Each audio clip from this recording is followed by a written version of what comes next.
We always have such a good time heading out to the new zoo on a Wednesday, but today's a sad day at the new zoo. Yeah, it really is. Neil Anderson joins us live with this morning from Swamico with more on the death of a newborn giraffe, which, did that actually happen over the weekend, Neil?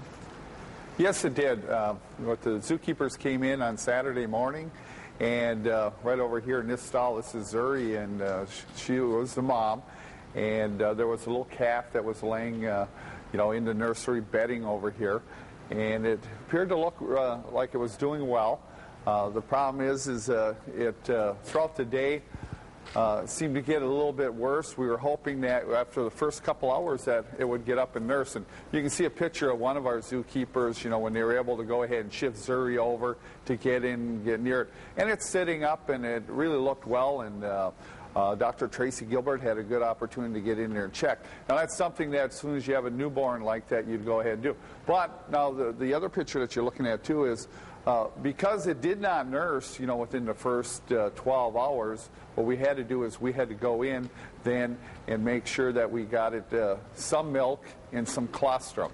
That's real important, because during that first 12 hours up to 24 hours is your immune system, your stomach is kind of like a filter, and it kind of closes off. And the immune system, the passive immune system, has to get that first milk, which we call colostrum. That's full of, antibodies, and it really helps boost that immune system.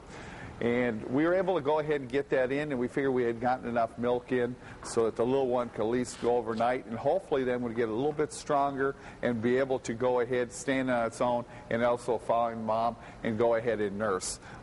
Tried several times during the day. It was not successful.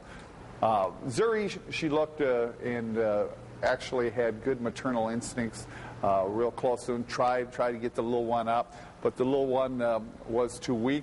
The next day, we had to go ahead, separate her, run some IVs, trying to hydrate the little one, and eventually the little one went into shock and passed away.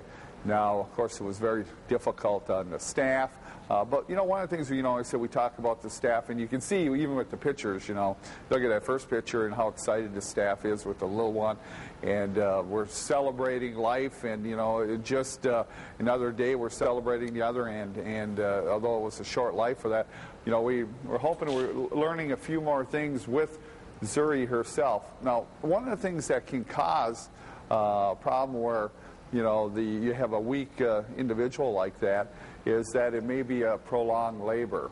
And in her case, she went into labor overnight. Now, we don't know how long that was. But there is a possibility, too, that she may have, her calcium levels may be off in her blood. And that's something that we're going to look at. Now, we're going to have to train her to go into the chute, which she does to get weighed, but to go ahead and be able to take bloods from her on a regular basis. What we'll do with that is analyze, because here's what we're kind of thinking, too. This could be a possibility, because we have to assume right now that she's having long labor, and resulting in, a weak calf, is that her calcium level may be low. And you need calcium to go ahead and have those uterine contractions. Otherwise, it gets into what we call uterine inertia, and then that adds to prolonged labor. So we're in the middle of checking into all this, and hopefully we'll be able to go ahead and maybe someday go ahead and she may be able to experience having a viable offspring. All right. Okay, Neil, well, thanks a lot for updating us. Thanks, Neil. Sure, we'll talk to you later. Okay.